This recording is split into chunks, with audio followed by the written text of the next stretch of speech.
So, good morning, everyone. My name is Andrea Fitzpatrick. I'm owner of The Wise Life, and you are watching The Wise Life podcast, where we are featuring mamas and papas.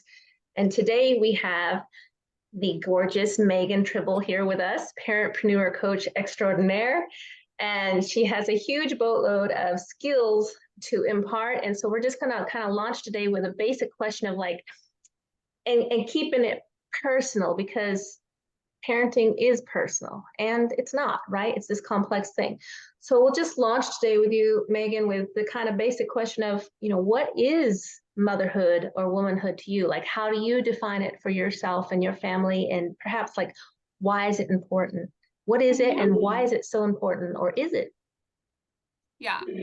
For me, the differing roles of a man and a woman is important, and it might not be for other people, and that's okay. But if we're defining it for myself, I think that it has really added to, our parenting choices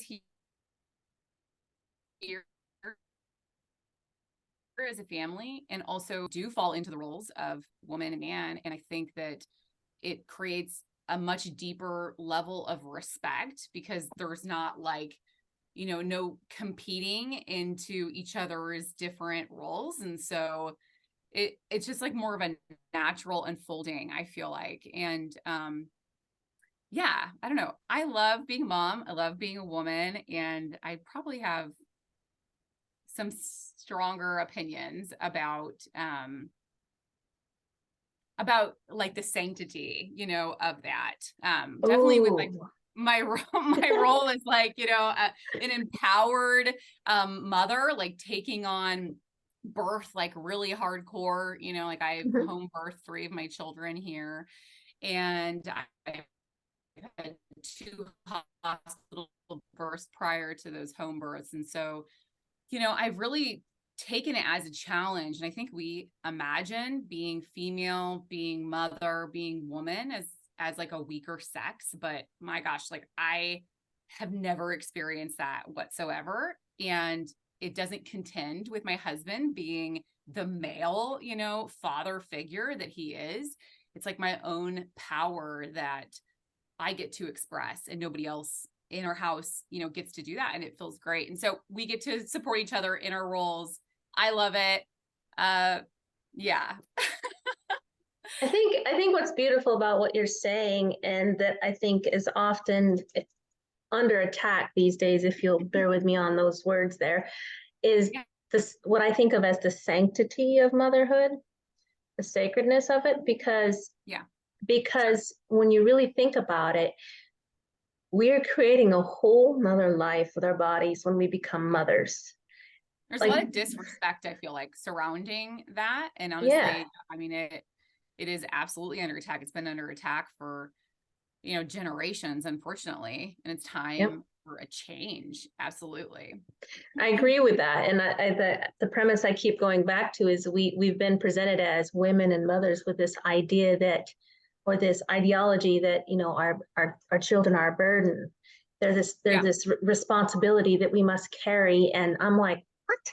Because for me, my children are not the burden. They are the way forward. I am so much more because of my children. I mean, I wouldn't even be doing half the things I'm doing if I hadn't had my children. But like that leadership role, that motherhood role changed my life. And I'm curious, how was that for you? What are your thoughts there? Well, first of all,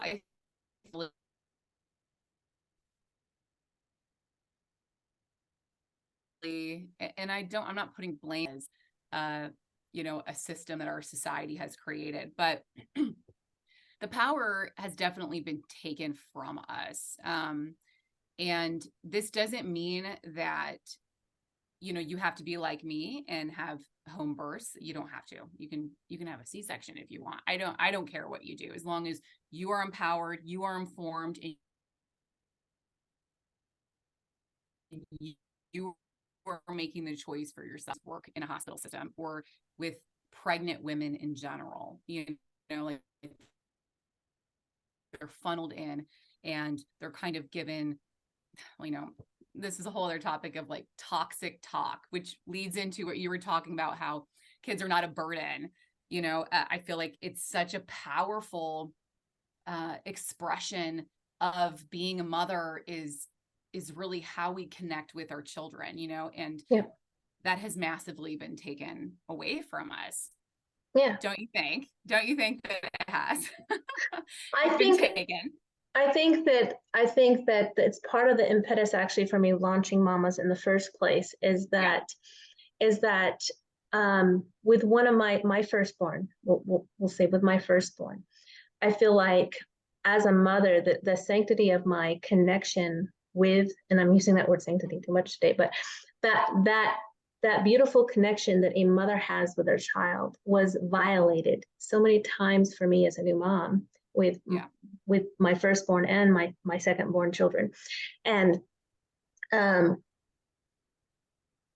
for me to have a voice in the system, in both the medical system and the education system, was like people were looking at me like I'd grown two heads because I asked questions, because I wanted to be involved. And like that was, you're probably hearing that start to come You're through like my offended. voice. Yeah. Well, it was offended. hurtful. It was hurtful. I reached a point where I got offended, and then I got angry, and then I did something. Well, if you question it, they're offended. Like if you question, if you try to take, you're right as a parent. If you try to like take this role, if you try to fill it like you're supposed to, it's immediately like you're offending them by stepping into their, I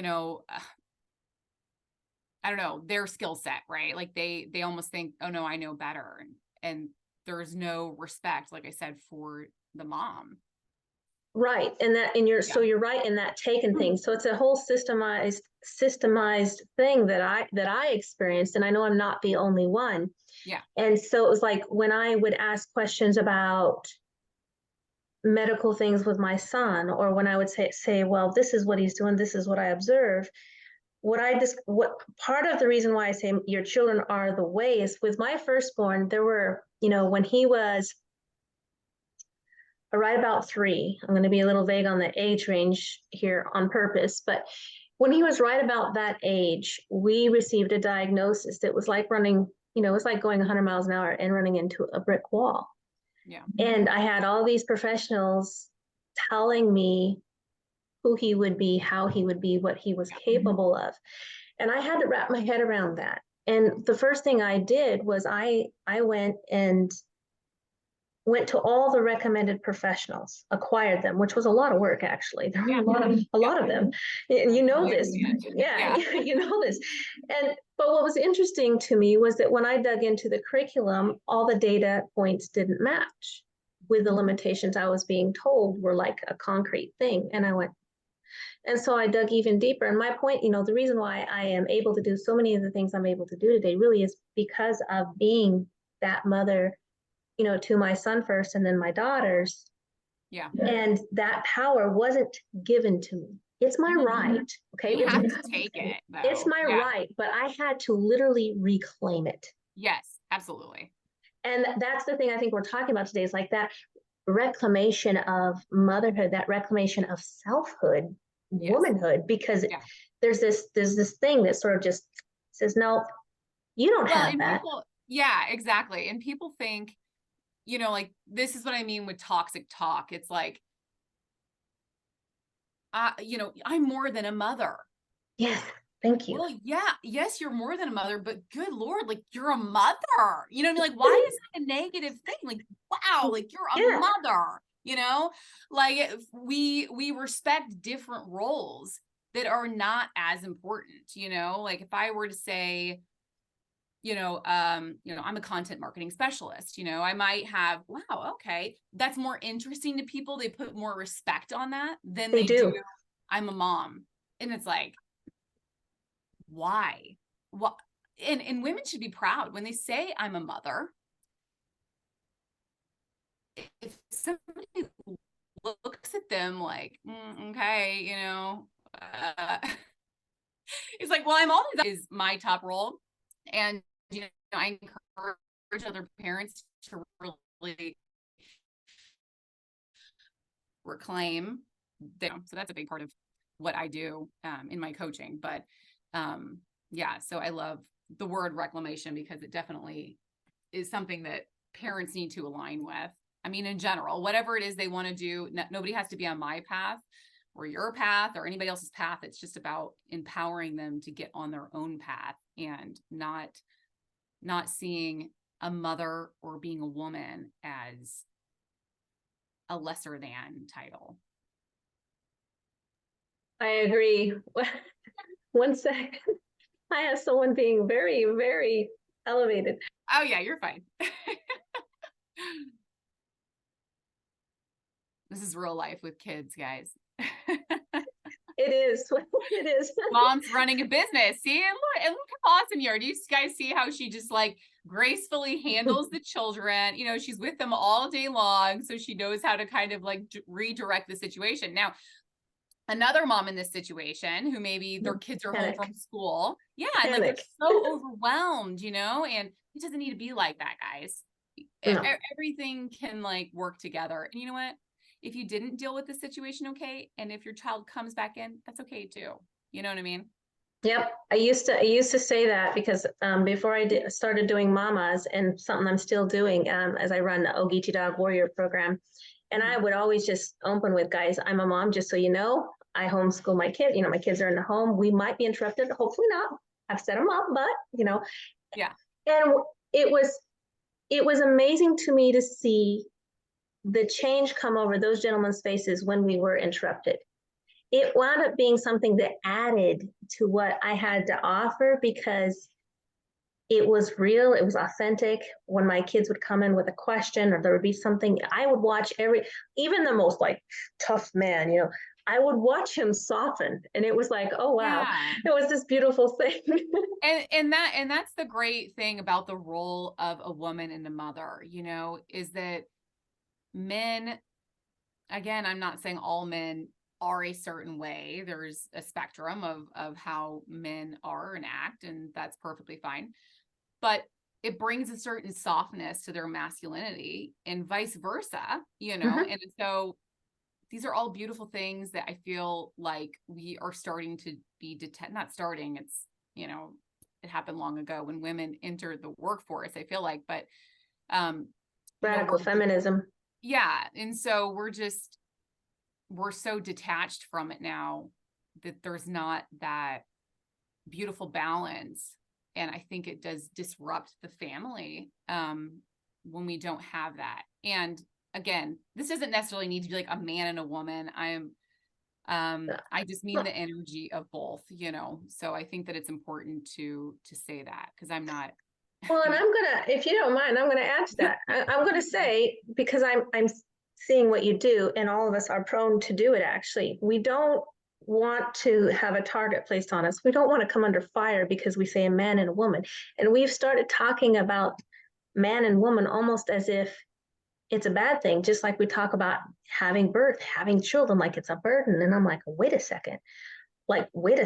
I love my children. I didn't think I'd get to be a mom. I got to be a mom. Like that is the most amazing thing. Yeah. Out of all the holidays, every year, out of all the holidays we can celebrate, the holidays that I make the big deal out of are my children's birthdays. And they asked me once, Mom, how come birthdays are bigger than Christmas? And I had to think about that. I went, oh, my birthday, I kind of do it up for the birthdays. And then I said, well, you know, you're a miracle. Do you know the possibility of you even being born? Do you know what that is? Yeah. You know, and that's beautiful. But right. we've taken that, and you know, like you said, it's like, oh, you being a content, you know, personality and developing content, marketing, all that kind of stuff is more interesting than being a mother. And I'm like, tell me the juicy stuff. Tell me about what happens behind the closed doors. And this is part of the reason that I pivoted, because I definitely still do content marketing. I'm flying out next week to go be with a client, you know, like this is definitely a large role in my life. But on LinkedIn, so I'm pretty active on LinkedIn, and I pivoted on there because I am so tired of the redundancy of content marketing. I love it. I know I'm good at it. I love strategizing.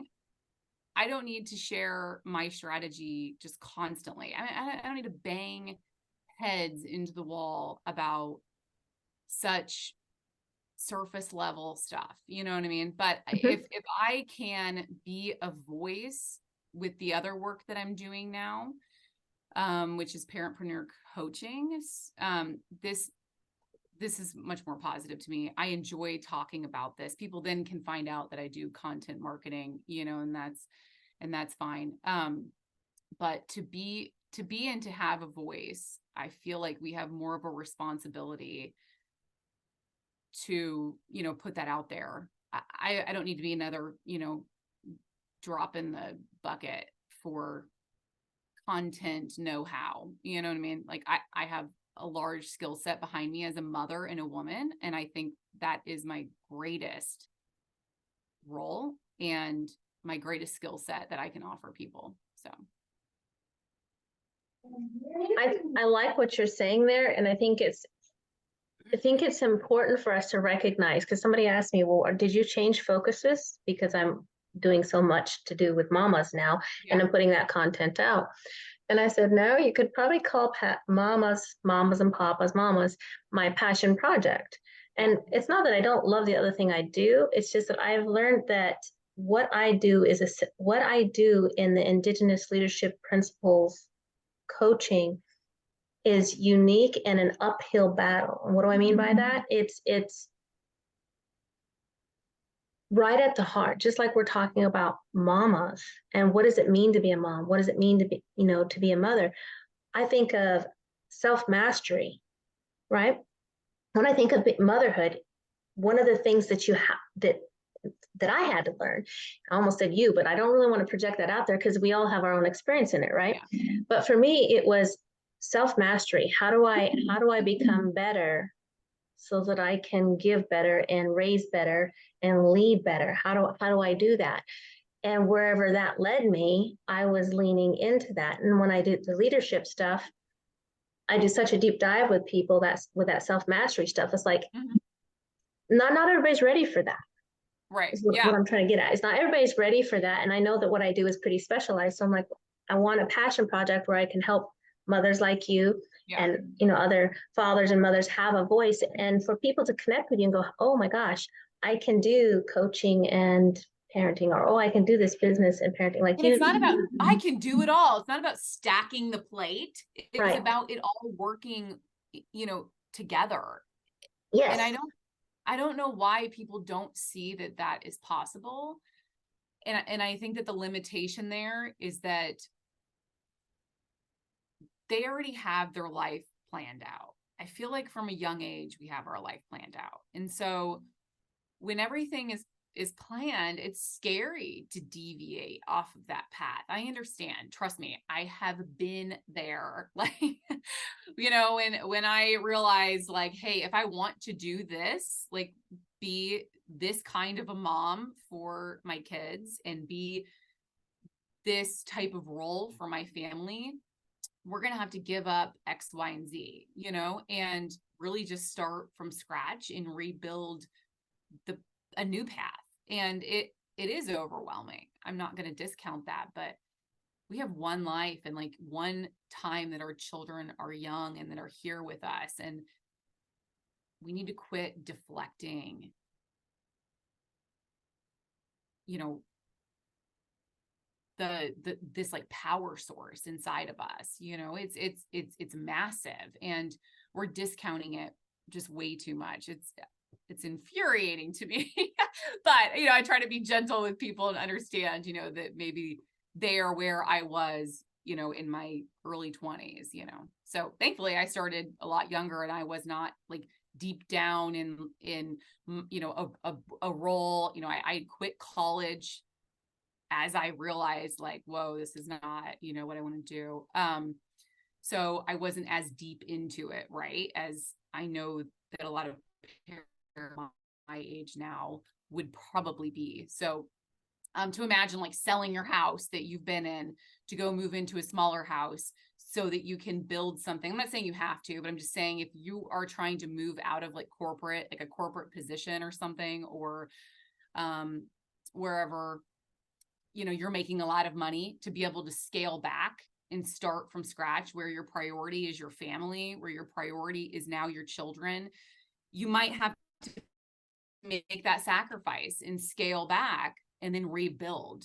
And that's exactly what I did. You know, like we went from, you know, a 2-income house to a 1-income house, you know, and then we're like on the brink of getting back to a 2-income house. And then I'm like, wait a second, you know, and thankfully, you know, my husband is that man, I allow him to have this beautiful masculine role, and he respects me enough in my role as a woman and a mother to be like, yes, like, and we just massively changed our life, and we're still getting into our roles. Man, it's a beautiful journey. It really is. And our relationship has flourished because of it.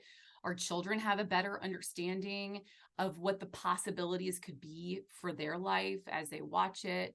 Again, I'm not saying that our way is the only way. I'm just saying if any parent ever feels like, and I know we're talking about women specifically here, but if any mother it's good. You're good.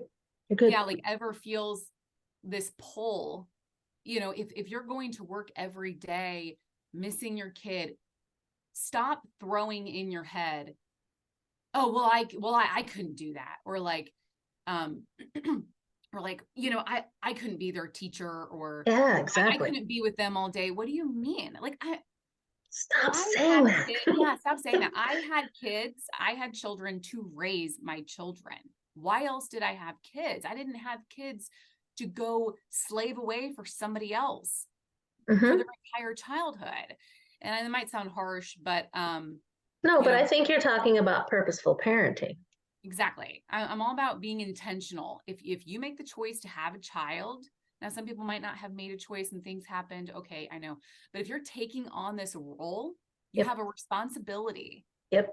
Okay. If you see a problem and then you're whitewashing over the problem with that voice, I'm sorry, but you're the problem, and you probably need to write down some things and make a different plan. You know, like, be honest with yourself, be truthful with yourself. If it's not working, if you're seeing a problem within the school system, if you're seeing a problem within your child, you know, if you're seeing a problem with you, you are not happy, you are not fulfilled, you're depressed, you know, your kids are picking up on that. Yes, you're their example. Living in the home with that. So as parents, we need to take on that responsibility. And if you can just grab back that power, just breathe and simplify your life. Just simplify it. It doesn't, all this shit does not matter. All this shit doesn't matter. We're convinced it does, but it doesn't. You're absolutely right. Like I think we think as parents that we need all these things. And one of the really beautiful things that I took away from my mother growing up, and I know you had like a different upbringing. Yeah. Very, very different, and not easy. Like my upbringing was pretty topsy-turvy. But that aside, the point that one of the good things I got was my mom said, it isn't how much money you have. It isn't whether you live in a mansion on the hill or the best town or not. What really matters to you children is your time. Yep.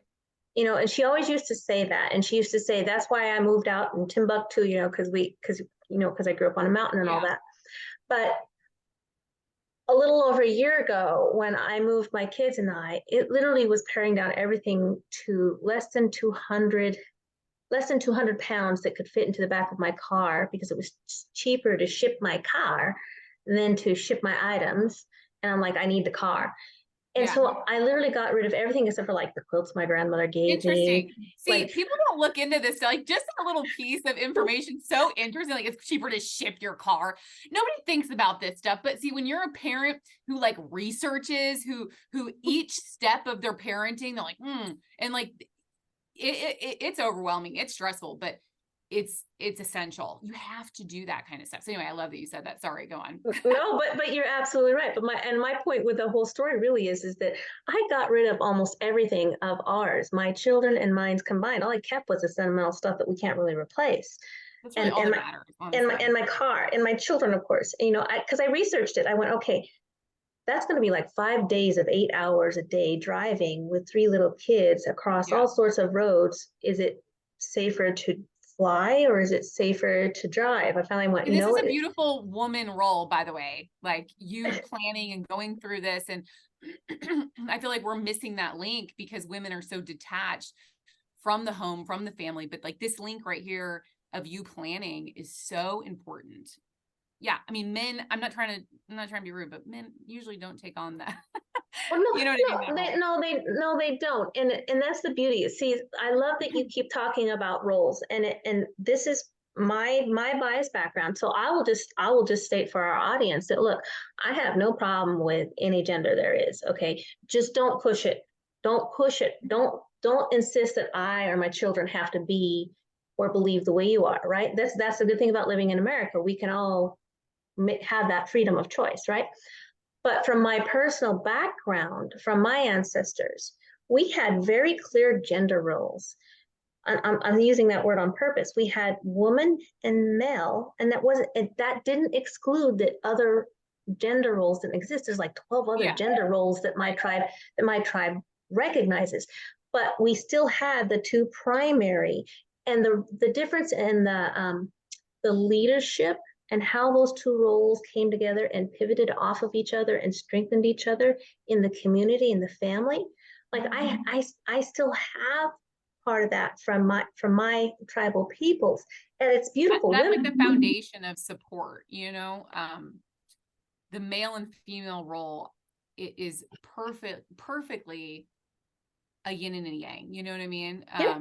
Well, it is. That's how, I mean, my husband and I always, that's just how we talk to each other. Like that is our essence of our relationship. And yeah, so I love the two roles together.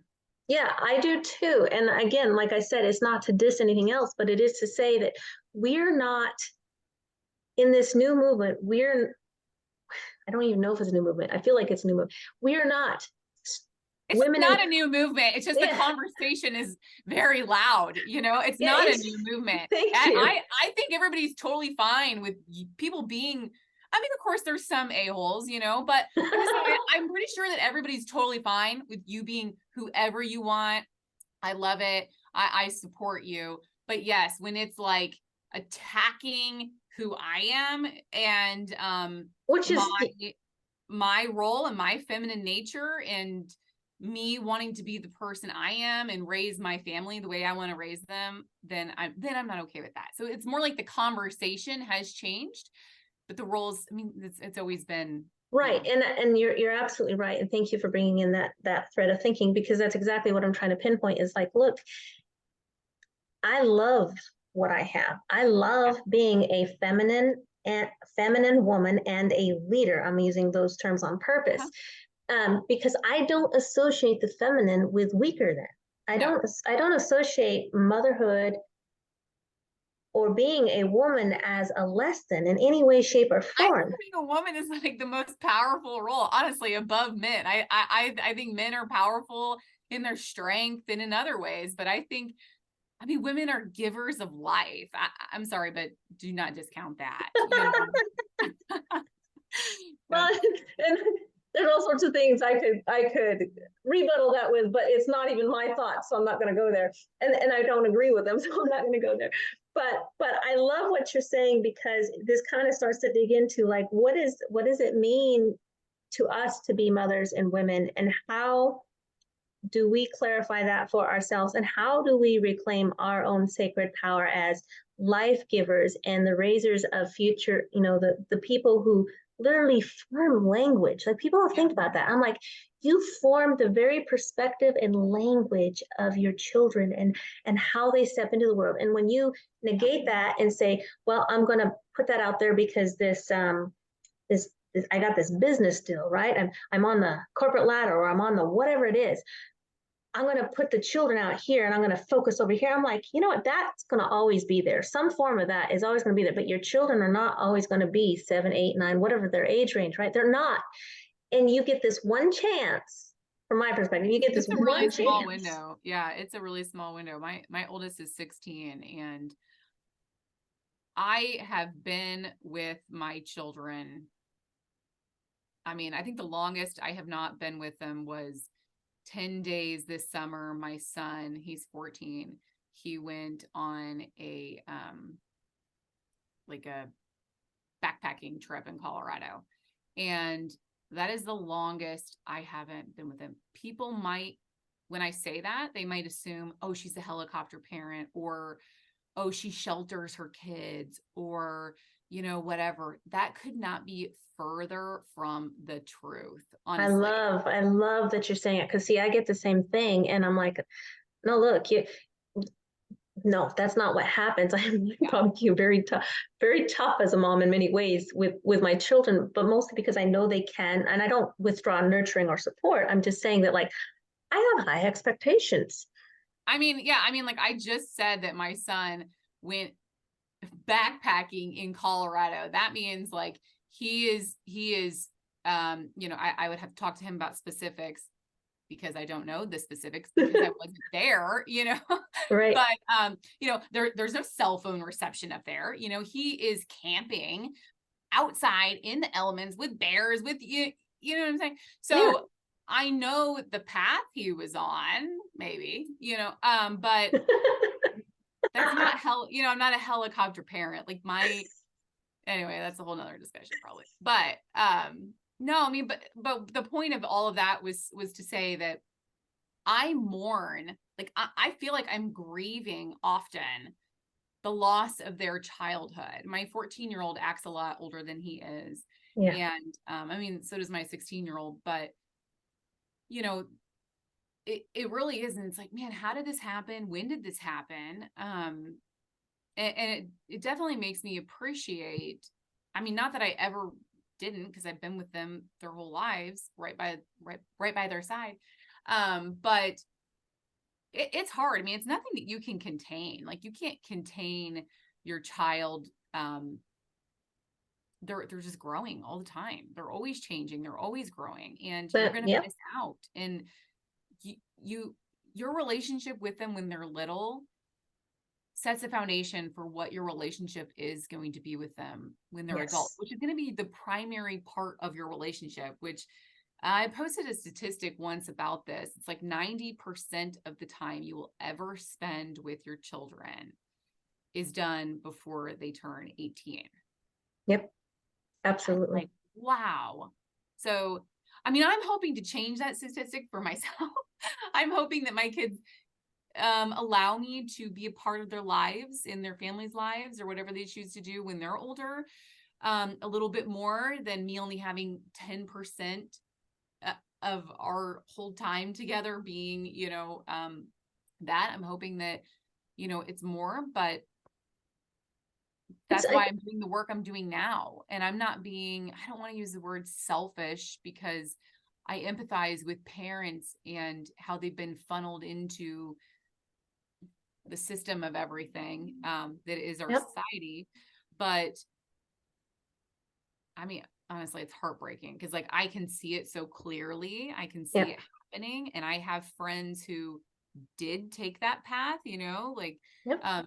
and now their kids are graduating high school, like they're in their final year, and they're just like, man, like, I missed it. yeah, and or they're so disconnected from them that it's almost like, oh yeah, well they're adults now, and I'm like they're they still are under your roof. They have a whole senior year. This is like a very important year for them to figure out now what is their path going to be. Because see, I'm not trying to funnel my kids into that system. I Same. want my kids to imagine a life for themselves, whatever Yep. that may be. Well, my husband Exactly. and I have always been like, our main priority is their happiness. And this is Yep. coming from people who had kids. I was 20, he was 21 when we had our first kid. And we knew, you know, that happiness was our number one priority for them. And you know, we've developed them, and we're still developing them. I guess I'm talking about my older kids, but you know, man, it's work. I don't know, man, it is so much work. And people talk about, you know, the newborn, you know, time being so hard, and toddlerhood being so hard, and like preteen being so hard. Look, it doesn't get easier. I mean, it just keeps It just changes. yeah, but we need to stop thinking of it as this hard thing. I mean, Yes. it is a journey, and we are the role that's supposed to facilitate this for them. It's not the job of the school system or, whatever, for them to raise our children. And No, and if you think that you have enough time when they get off of school and you get off of work, I I don't. mean, man, look, you have more power than you're giving yourself, because, congratulations to you. I would not have the energy within me to go to work 9 to 5. My kids be gone from the house, so nobody is here in our home. I wouldn't have the energy to do that. I know that when I got home from work, I would be like, okay, like I need some time to like de-stress, get something to eat, like sit down, right? Like and I'm a pretty like high energy person, but I feel like, man, I would be so drained and exhausted. And probably I'm probably the person who would kind of take my work home a little bit. And that's the thing. Not, but no, and I think what you're saying is, I mean, that's where the Cats in the Cradle and the Silver Spoon song came from. It's like exactly where it came from, this model that we're talking about of parenting. And I think it takes people like you and me and other people I talk to opening up and talking about it to help parents realize that they do have choices, because I think that exhausted parent that you're describing is exactly what a lot of us run into. And when you're exhausted, we both know this, when you're exhausted, we don't always make the best decisions. yeah, like you snap at your kids, you don't meet them with patience and understanding, you turn into your parents. That's what I mean. I'm trying to not be on that same road. I'm trying to create something new. And what does that mean for my family? Well, that means we live in a 1,600 square foot house. We do have 3 acres though. So we're doing different things. I could probably have a bigger house with no acreage, but this is the path we chose.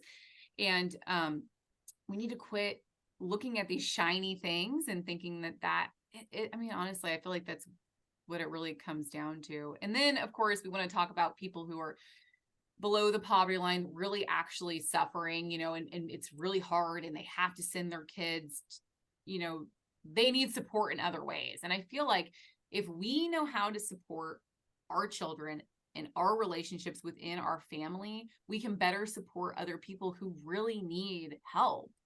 Yep. So I think that it can, everything to me is so intertwined, and I see it so clearly, and I want other people to get there, because it's a power thing. It's like this is your intuitive power, and you're letting somebody else like dim it. I hate Yep. it. Well, I don't think they know often that they are. I mean, that is such of the system, if you will. Yeah. You said something earlier today that I thought was beautiful, and it was just this thing of how you and your husband want your children to have a choice to choose what makes them happy, a choice what to pursue. You don't want to funnel them into a system. No. Right? And that I relate to that, because that's exactly what I want. I want my kids to be happy and healthy. What career they choose, I really could care less. I just want them to be healthy and happy. Now, I prefer, to use a very extreme statement, I prefer they don't become mass, murderers or something, but yeah, let's not do that. For levity's sake, right? They've been loved and supported, and their whole life. I don't know. We're trying. Right, and that's for levity's sake. But the point is like, where did we get this idea that they have to be measured by a certain GPA and a certain performance level? Where did we start dehumanizing? That's the way I look at it. It really is like, I was talking to a teacher last night, actually, at my daughter's ballet class, and she's been teaching for over 20 years. And she actually was talking a lot about, and I forget what it's called, but they're testing something within their school that's more, I feel like it's more project-based learning, which is what I love. I love learning through unit studies that like history can go into math, and these things can all, Yep. again, I'm very like intertwined in my life just in general. But she was talking about that, and then she was saying the challenge is that if kids move, like, I went to over 10 schools in my life, so I can like relate with her saying this challenge. But the challenge is that if kids move, go into a different school district, whatever the case might be, it's hard then for them to adapt to their new models or whatever it might be, right? It's like if there's 30 kids, 20 kids in a classroom, I mean, how do you manage that? And this is where a whole reformation of our education system should take place. And just as imagining a different life as a parent, and not having a nice house, 2 cars, whatever your dream is in your head of material things, it's like you kind of have to break down those barriers with the education system as well. I'm not saying that there doesn't need to be some kind of an education system for people who would like that route. But I definitely feel like it needs to be a smaller, more community focused. I don't have all the answers, but I do believe in parents taking charge of their kids and building something around that makes sense for them. So I talk to people about several different options, when it comes to that.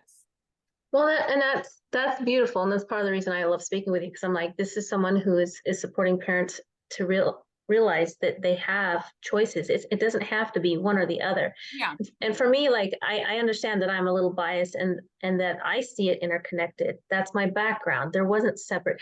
I never came from a background where women couldn't, or that women were less than because they were women. And it was very weird for me when I first was moved down into society. Like, that was culture shock. And then when I went to college, another huge culture shock for me, because I wasn't conditioned, right? I didn't go through those systems, so I could see like all these pieces. And that's the thing that I try to say to people: if we want to make a difference, how do we change the culture? I think we change the culture by being that change ourselves. Right. Yeah. Yeah. And I've talked to parents who are like, well, if I homeschool my kids, then what am I doing for my community? Like, how am I supporting other families? Like, I'm just leaving other kids, out in this system now that I'm saying I don't believe in, and they feel bad for the other kids. And it's like, look, do you have a responsibility for other people? To a degree, you have zero responsibility to anybody before your children. So I think that it's important for people to get reconnected with that idea, that role. And then if people are seeing you, or you're like us and able to share, your story, then it's going to help other people. Again, I don't want any other kid to be in any lesser situation. I was in an abusive home my entire childhood, and I moved around a lot, lived in 3 different states. And,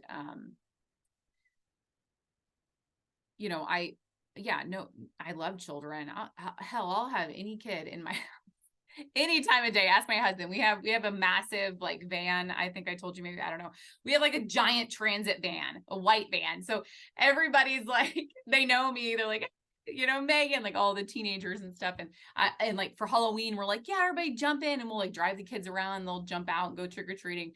I mean, honestly, it's like borderline, like, maybe concerning how much we love the kids, and then like our giant van. We joke about it, but I just mean, like, I will be there for anybody who needs somebody. But my priority is still always going to be my children. And so, but that line you just drew, which is beautiful. I mean, that's such a beautiful leadership statement you made, Megan. And I'm not sure if it. I mean, I know, but I don't know. I'm going to parse it out a little bit, okay? Because one of the things she said, for our listeners, if you weren't listening, was she wasn't saying I don't care about people. She's actually expressing this beautiful connection with other people and kids, and how that community involvement and connection. But the priority is my family. And when we do that, when we make that distinction, the priority is the family, and then there's the outlying community. I always say that when we change the family, we have a chance to change the community. If we change the community, we have a chance to change the state, the country. And Yeah.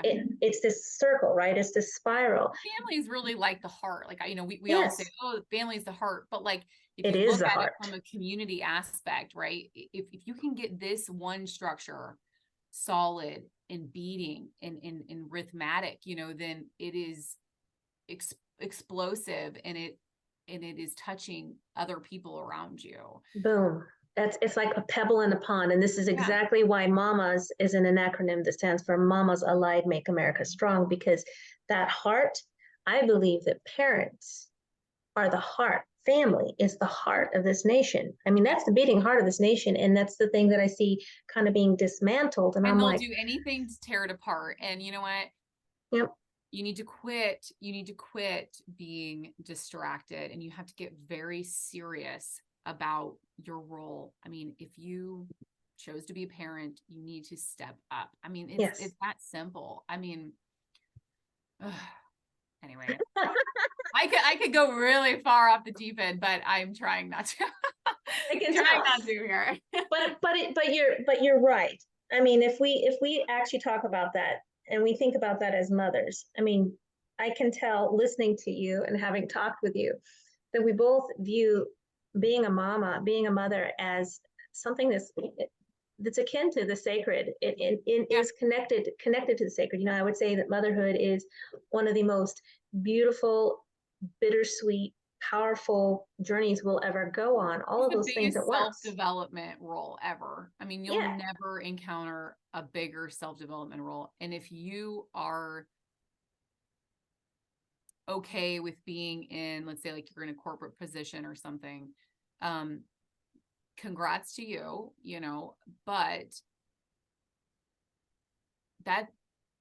is that the role that you're okay with being attached to for the rest of your life? That title, that role, because that's not who we are. I mean, that's going to go away one day.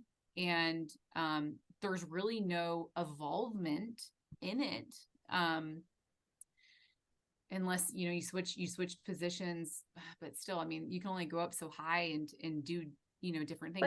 But it isn't who you are. Yeah. Right. Yeah.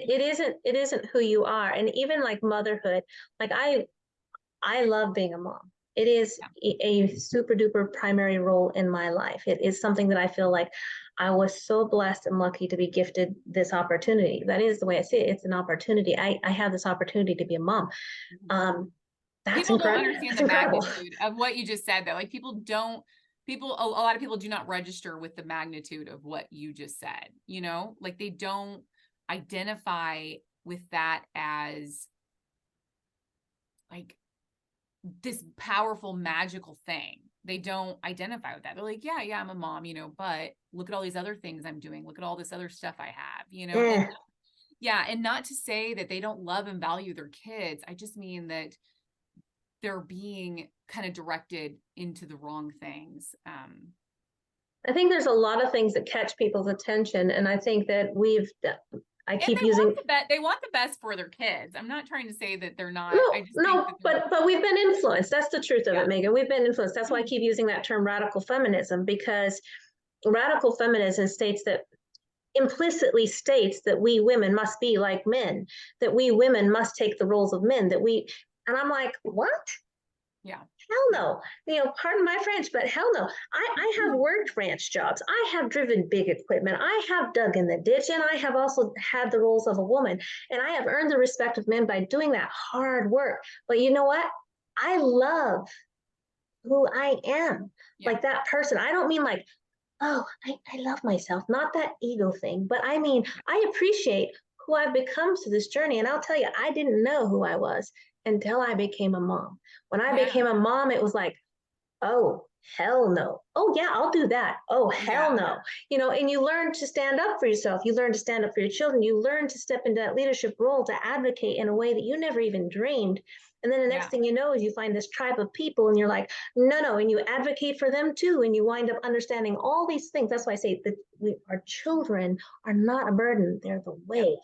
They're the way forward. I agree. And so, sorry, I get yeah. And like my frustration when I talk about it, it's not, I always want parents to know that my frustration is not towards them. Right.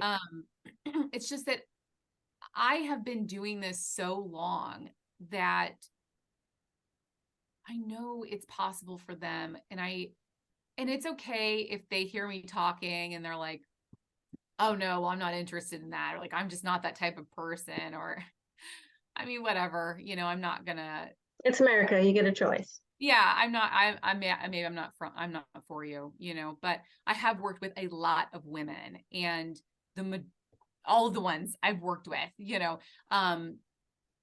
find this power that they did not find before.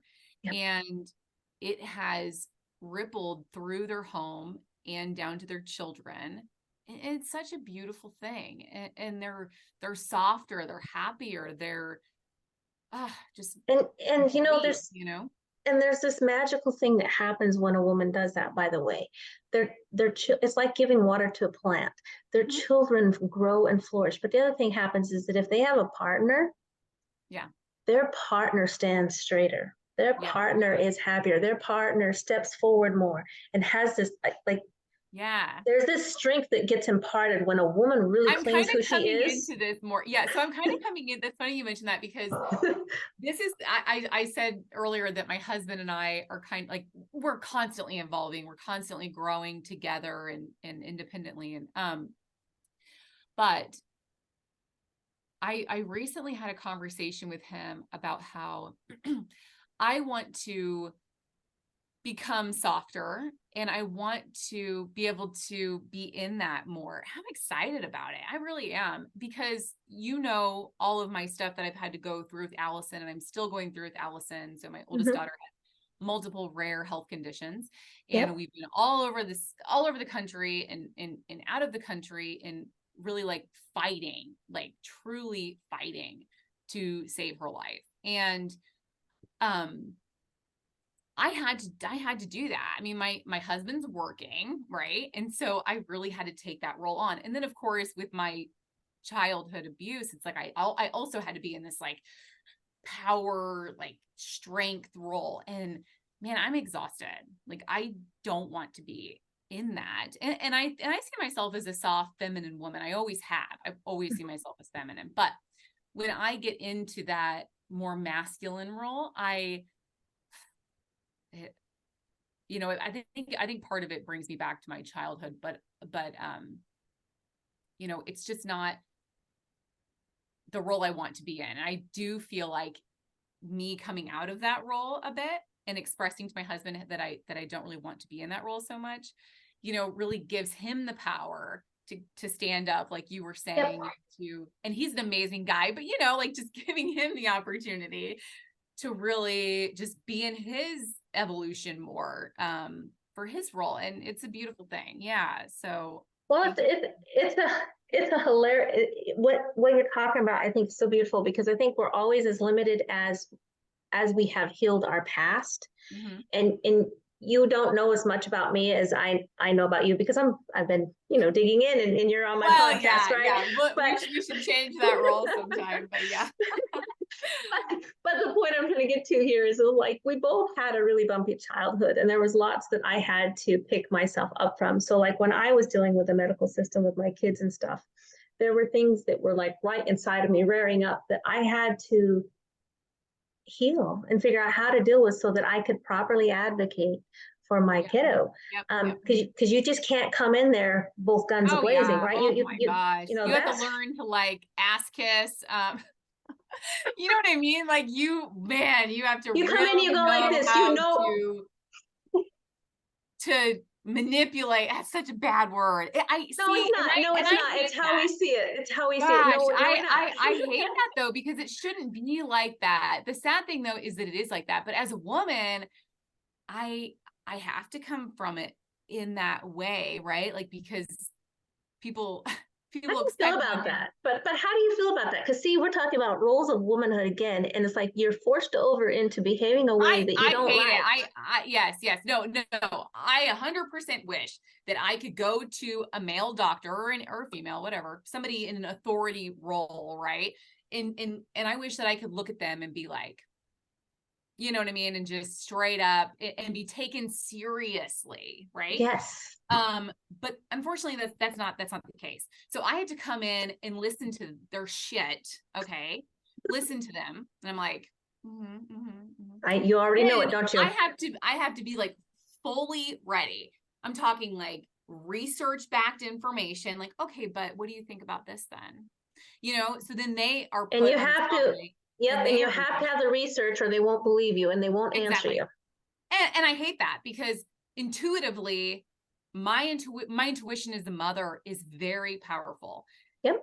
But see, a man could just walk in there and be like, you know, I've and the had doctor people, like, oh, okay, well, let me go ahead and look into that for you, sir. You know what I mean? And yeah. I get, you're absolutely right. So And I hate that. Yeah, I hate that. But as a woman, I'm able to know how I need to maneuver things so that I can, you know what I mean, like have them perform the way that I need them to perform for the safety of my children, you know. So no, I and you have to be totally willing get to it. do that. You have to be willing to do that as a parent. I mean, whatever it takes. Yep. Unfortunately, we have these systems in place and we have to know how To to, navigate them. yeah, we cannot just I handle call it, people. I call it learn how to navigate them. And I'm gonna rewind just slightly and go back to that word manipulation. So it's a hotbed word, right? Like just like gender these days, you say gender and it's like dropping a bomb. And it's like, anyway, that aside, the point is when we manipulate all the time. We've taken manipulation and turned it into a bad thing, but we literally manipulate all the time. My question for people who have a charge on that word, an emotional charge on that word, is why? Okay, Because you know what, I've been thinking about manipulation in that word because I've always thought that I've always I think this is probably a whole nother story, but I kind of think like people when I was younger assumed that I'd be like my mom and they identified that with like manipulative, right? And yep, so the for negative me as connotation. a kid, it's for me as the only daughter, right, of my mother, I'm thinking, okay, I'm going to be, you know, and so I always was like catching myself because I am a very strong woman. I was a very strong girl, you know, and I love that about me, by the way. I'm not giving that up when I say I'm going to be softer. Anyway, but That's not the same thing. yeah. But the word persuasive has been replaced with manipulative in my head. I'm persuasive, and persuasive can be good for both parties. It's not a solely like for me, right? Like, so when I'm talking to doctors and I want to persuade them to understand or to do what, you know, like get my kid her feeding tube, you know, whatever it might be. This isn't anything negative for them, right? Like it's not going to harm them. It's not going to be anything bad on them, right? It's like we're having a conversation. I'm all about like communication and conversation, and a lot of people just can't do that. So then it becomes manipulation, right? And Mm-hmm. so yeah, I think that is a big thing too, is that communication is lost. Yep. And I think it's because the feminine role is being lost, and women are communicators. And so Mm-hmm. now look at us. People are offended left and right Because we within claim womanhood. communication. Yeah, because womanhood is being like ripped apart. Yep. So And you're right about communication, by the way, and we can take that back. I heard this beautiful story, not by me, I can't own it, but it was this beautiful story, I think, by Tony Robbins. And he was calling out people in the room, and he was asked for a show of raise of hands of how many women in the room felt threatened when they went out. You know, 60% of the time, you know, how much, and like 90 some percent of the room raised their hand. Then he asked the same question as the men, and it was like maybe 30% if you're lucky.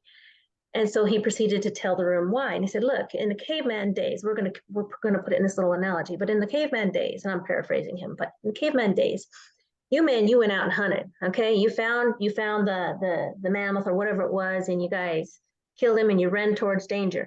But a woman, she's the gatherer.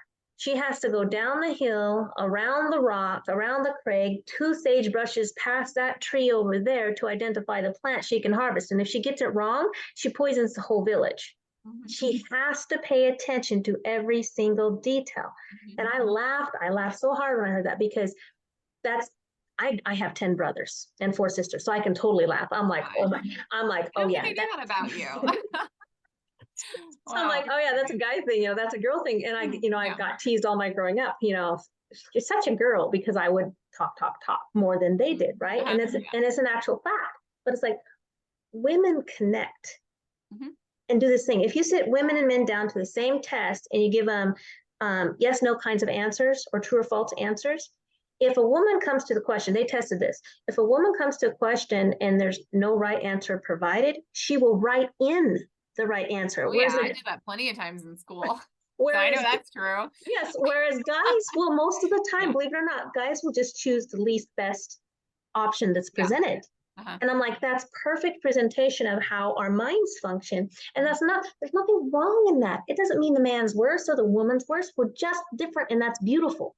It is. I mean, that's why it works. If we were all the same, we wouldn't. Hey, if we were all the same, we would not have children, right? And we would not exist. We would not keep, evolution. I mean, it just wouldn't happen. We wouldn't have children, and the humans would be extinct. So, yeah. I mean, it's important that we're different. I think it's The beautiful. majority of us, anyway. I think the majority of us are different, male and female. Well, it was interesting. I think we're coming up on our time, and I'm going to have you back. But one of the things I wanted to share before we do, because I think it's important. So one of the papas that I was talking to recently to see if he would be interested in coming on, I somehow got in a conversation between him and my significant other, not together. But what came out of that was this question to me as a woman. How did I feel about what was going on? How did I feel about, and I'm like, what do you mean what's going on? There's tons of things going on. Well, yeah. How do you feel, for example, about public bathrooms? I'm like, what about them? Well, with all a man can go in a woman's bathroom. And I sat there, it was just a heartbeat, Megan, heartbeat. And finally I said, well, actually it makes me furious. Because I had to dig in. I had to go, well, wait, where's my real stance on this? And I realized it makes me furious. And here's why. I have to go into every single bathroom. I have to check everything. I have to make sure my children are right close to me because it's no longer safe. Mm-hmm. And I don't care. I mean, I do that regardless, though. You know what I mean? It doesn't matter what. It's the psychological aspect, though. But even before all of that, I was doing that. Now, this is jokingly, but actually very serious. I hate that men go into women's bathroom purely because they piss all over the seat. I swear to God, it is so disgusting. I'm just like, why can I not have my bathroom back? But I do think that it's important, even before this started, it is important for parents to be beside their children. Yes. Should we have to? And this goes back to the helicopter parent thing. No, we should not have to. But unfortunately, we have sick people in the world, and if they want to hurt a child, they're going to do it whether or not they've been invited into the women's bathroom or not. Right. So, and to your point, because I agree with what you're saying. So again, is this conversation really necessary? You know what I'm saying? Like, is this necessary? It feels like a lot of noise to me, because regardless, you as a parent need to be in charge, and you do need to be looking out for your children, because if somebody wants to hurt a kid, they're going to be right there hurting your kid. Absolutely. Yeah, absolutely. And to your point, because I agree with you, to your point, and that's exactly why, and that's exactly why I brought it up. My objection isn't for any of the reasons you just called out, which is what most people are talking about. So you're right, it's a lot of noise. It's that all that noise out here has made us as parents feel threatened in every space. It's not that you wouldn't, because I did before, I do now. I've always checked. There's a lot of parents that don't. I mean, there have been times where I'm like, should I follow this kid? And would I look like a creep if I follow this kid? But why is this parent not following this kid? They're not following this kid because they're freaking disconnected from their kid. And they're on their phone. Been in daycare since they were 6 weeks old. I mean, honestly. No, and they're on their phone. Actually, I have felt very blessed in many cases that I have had my children with me, because I've seen the thing that you're talking about, and I can't just stand there. I don't want to be a creep, but I have my kids, so I can go in and I don't look like I'm really keeping an eye on anybody. and just kind of make sure that that child gets where they're going without, to and from, without getting hurt. More people, there needs to be more people like us, right? Doing this. And Yes. this is what I mean by, if more of us are living in intuitive parenthood, then you listen. The more of us that can do this, we can help those. So this isn't about talking badly about other parents necessarily. Okay. It's about, we need to support each other. And this goes back to like the community, the village that everybody keeps talking about. Like, but it's about being alive. Yeah.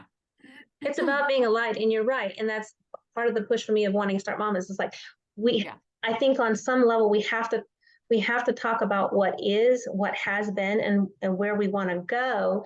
And not all that is pleasant, but the whole point really actually is to shine a light on parents who are choosing to be what I call purposeful parents.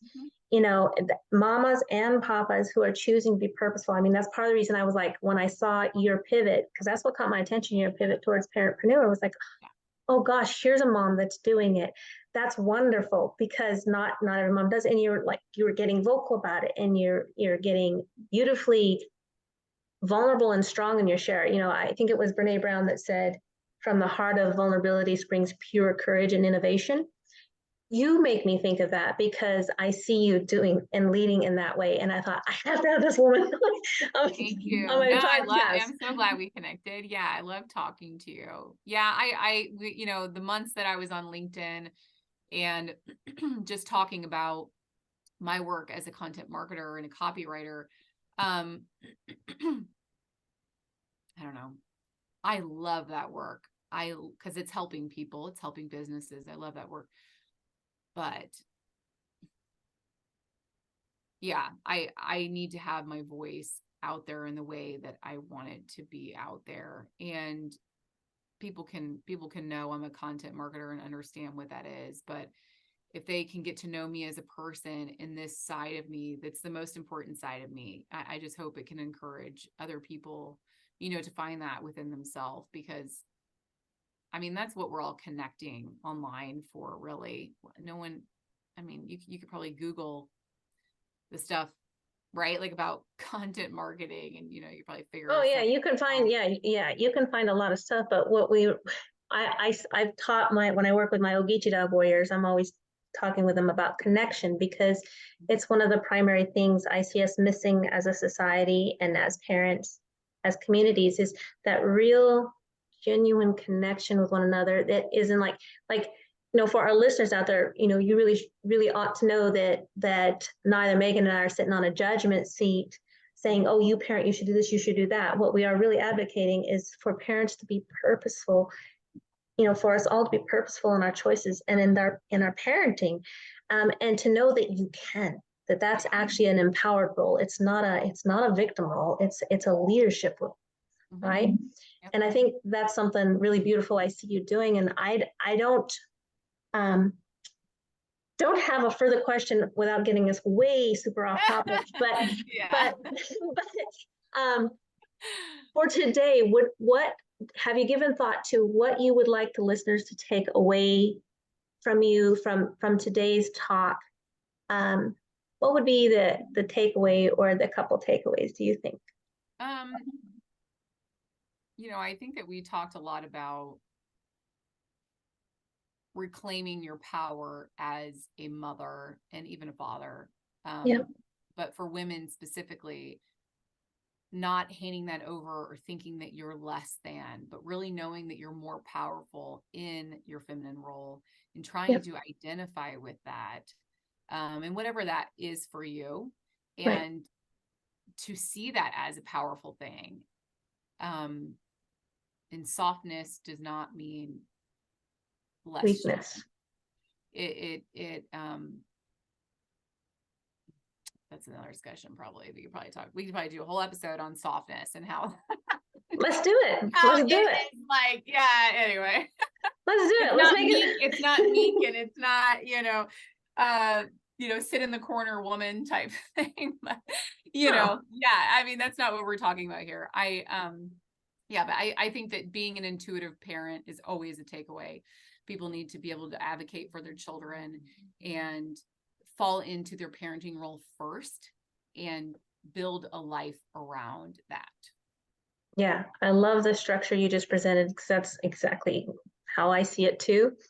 The thing I would add to everything is like, guys, if you are looking to succeed in your entrepreneurial business journey, Megan, I cannot highly recommend Megan enough because this is what she's doing and this is what she's passionate about, and she has a lot of experience in that. And I can't remember the figures you told me, Megan, but it was like you were close to 6 or 7 figures before you decided to pivot. Yeah, coming up on 6 figures. And I do still have a couple of my clients. Like I said, I'm flying out to Utah to go be with one of my clients next week. But you know, that's not what I'm doing it for. I'm not doing it for money. And I think that is important. So I had to drop a couple clients in order to really take this pivot, but it doesn't matter to me. Like, right. And I think I know how to do finances, right? Like I can look at the numbers and be like, okay, like it's okay if I get rid of this client in order to do this passion project that's incredibly important to me. And right. and so I started it. I started really taking that more seriously and kind of getting things in place this past spring. And then just, I don't know, like when we met is when I really, so just recently, like a month ago, I put everything out there about my pivot. And so I'm excited about it. It's been going great. And I'm here to just connect with parents that want to build their business around the needs of their family and not the other way around. Right. And I'm going to add and say, and around the needs of your heart and your passion, because that's totally possible. And my reason for mentioning what Megan has done with her past business before her pivot here is to show you she's really qualified. She's done her own success. She's lived this. She's qualified, really qualified to help you figure it out for yourself. She's done this as a parent is the point, and to show people that, my right? whole motherhood. It's 17 years I've been developing my own businesses and then everybody else's businesses to support it. Anyway, it all can work together, and it's not about stacking the plate higher and higher. It's truly about integrating everything and being fulfilled, not stressed out. I mean, it's just not necessary. So yeah, I agree. I can't thank you enough for being on today, and I'm looking forward to next time. Yeah, me too. Always. So what I'm going to say to people is like above or below, I'm not sure now on the screen, but click subscribe for more and follow us. You can find Megan over on LinkedIn or also your website. Remind me the full. Oh yeah, it's just megantribble.com. There you go, megantribble.com. And you can find me mostly on LinkedIn and here on YouTube. So that's all for us today, folks. Thanks for being here. Bye, Andrea. Thank you. Thank you, Megan. Okay. Stop recording. There we go. We got it. Yay.